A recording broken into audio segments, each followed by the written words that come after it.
আমাদের সাথে ঈদযাত্রার খবর জানাতে বিভিন্ন প্রান্ত থেকে সহকর্মীরা যুক্ত হচ্ছেন। চলে যাচ্ছি তাদের কাছে। গাজীপুর থেকে আছেন সহকর্মী রফিকুল ইসলাম খান।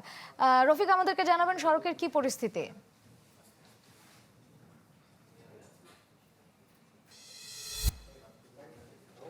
বৃষ্টি না হওয়ার কারণে এই মুহূর্তে কিন্তু মহাসড়কে যাত্রী এবং যানবাহনের ঢল নেমেছে। আপনাকে যদি একটু দেখায়, আমার পেছনে বিপুল সংখ্যক মানুষ কিন্তু এই মুহূর্তে আসলে চন্দ্রা মোড়ে তাদের যানবাহনের অপেক্ষায় রয়েছে।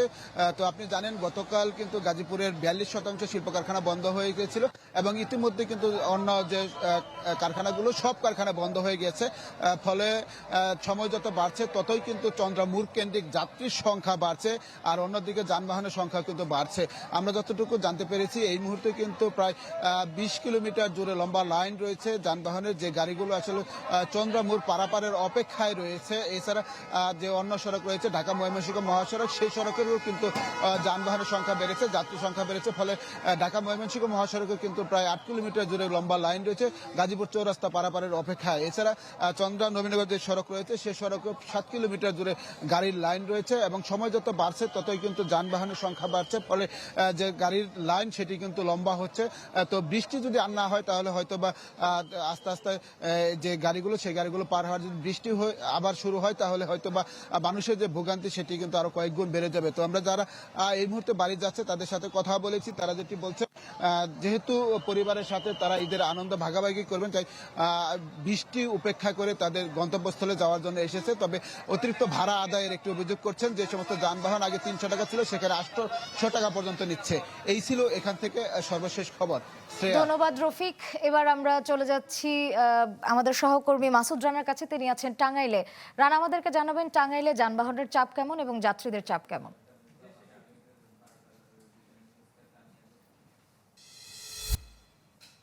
ঈদকে কেন্দ্র করে পরিবার পরিজনদের সাথে ঈদ করার জন্য কিন্তু রাজধানী ঢাকা সহ বিভিন্ন জেলা থেকে উত্তরবঙ্গে যাচ্ছে মানুষ। বিশেষ করে আমরা গত 2 দিন ধরে দেখেছি এই মহাসড়ক দিয়ে কিন্তু প্রায় দ্বিগুণেরও বেশি গাড়ি চলাচল করেছে।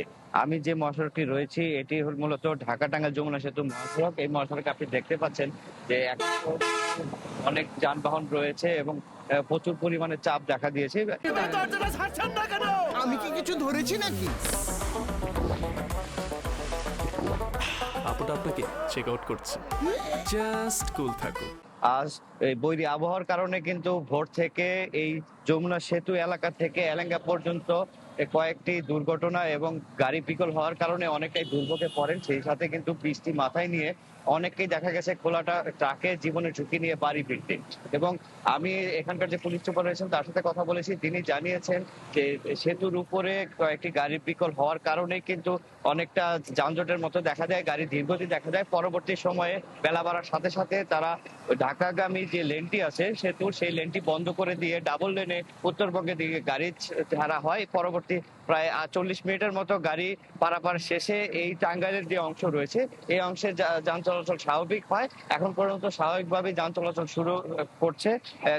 শুরু হয়েছে। এখন পর্যন্ত এই যে এলেঙ্গা বাস স্ট্যান্ড সহ Pabna bypass, Ashikpur bypass, Karatia bypass সহ মির্জাপুরের বেশ কয়েকটি এলাকা রয়েছে যেখানে কিন্তু প্রচুর পরিমাণে যাত্রী রয়েছে। তারা তাদের নির্দিষ্ট গন্তব্যে যাওয়ার জন্য বাসের অপেক্ষায় আছে, ট্রাকের অপেক্ষায় আছে। বিশেষ করে আজকে সকাল থেকে দেখতে পেয়েছি যে এই খোলা ট্রাকের জীবনের ঝুঁকি নিয়ে বৃষ্টি ও ঝড় উপেক্ষা করে কিন্তু তারা বাড়ি যাচ্ছেন পরিবার পরিজনদের নিয়ে ঈদ করার জন্য। এবং এইভাবে কিন্তু যদি ঝুঁকি নিয়ে তারা এই চলাচল করেন তাহলে কিন্তু বড় ধরনের দুর্ঘটনার শিকার হতে পারে বলছেন এখানকার যারা আইন শৃঙ্খলা বাহিনীর দায়িত্বে রয়েছেন। এবং সর্বশেষ এখন পর্যন্ত অনেকটাই স্বাভাবিক হয়ে আসছে এই যান চলাচলের গতিটা, স্বাভাবিক গতিতে চলছে যান চলাচল। তবে গাড়ির চাপ আরো বাড়তে পারে বলে জানিয়েছেন আইন শৃঙ্খলা বাহিনীর সদস্যরা। এই ছিল টাঙ্গাইলের সর্বশেষ তথ্য।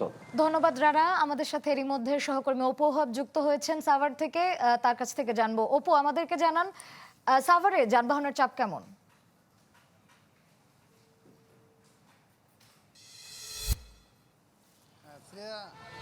বৃষ্টি বাদা, বৈরী আবহাওয়া, যানবাহনের বিড়ম্বনা সবকিছু উপেক্ষা করে মানুষ ছুটছে, বাড়ির প্রতি ছুটছে। যানবাহনের চাপ, যাত্রীর চাপ সবই রয়েছে। কিছুক্ষণ আগে কিন্তু মুষলধারে বৃষ্টি হয়েছে, এই জন্য বৃষ্টি থামার সাথে সাথে কিন্তু রাস্তায় যানবাহনটি যেমনটি এসেছে মানুষও যাচ্ছে। পাশাপাশি কিন্তু শিল্পাঞ্চল সাভার আসলে যে অবশিষ্ট কিছু কারখানা ছুটি দেওয়ার বাকি ছিল সেগুলো কিন্তু ছুটি দেওয়া হয়েছে। এই জন্যই কিন্তু এখন রাস্তার অবস্থা যদি দেখেন আপনি নিশ্চয়ই দেখতে পারবেন যেখানে মানুষের প্রচণ্ড চাপ, যানবাহনের প্রচণ্ড চাপ রয়েছে। আমি যেটা জানতে পেরেছি, আমিনবাজার থেকে বের হয়ে এসে প্রথমে তাকে যানবাহনগুলোকে হেমায়তপুরে যানজটের কবলে পড়তে হয়, সেখান থেকে এসে থেমে থেমে কিছুটা যাত্রা আসার পর সাভার শহরে ঢুকতে, অর্থাৎ সাভার পৌর এলাকায় ঢুকতে কিন্তু যানজটের মুখে পড়তে হয়, কিছুটা যানজটে পড়তে হয়। এরপরেই কিন্তু রেডিও কলোনি থেকে একদম নবীনগর পর্যন্ত থেমে থেমে চলছে যানবাহন। এখানে এসে নবীনগর পার হতে আধা ঘন্টা থেকে 1 ঘন্টা সময় এখন পর্যন্ত লাগছে, অতিরিক্ত এই সময়টি অতিরিক্ত লাগছে। এর বাইরে এই নবীনগর চন্দ্রা যে সড়কটি রয়েছে, এই সড়কটিতে যেহেতু এলিভেটেড এক্সপ্রেসওয়ের কাজ চলছে, এই জন্য কিন্তু এই পথটিতেও থেমে থেমে যেতে হচ্ছে। পাশাপাশি বৃষ্টির বাধা হয়ে দাঁড়িয়েছে, বৃষ্টির বাধার জন্য কিন্তু ওই রাস্তায় যে যানজটের পরিমাণ আরও বেড়ে যাচ্ছে। তো সব মিলিয়ে ভোগান্তি উপেক্ষা করে যানবাহনের চাপ যেমন রয়েছে, মানুষেরও চাপ রয়েছে। শ্রেয়া। ধন্যবাদ অপু।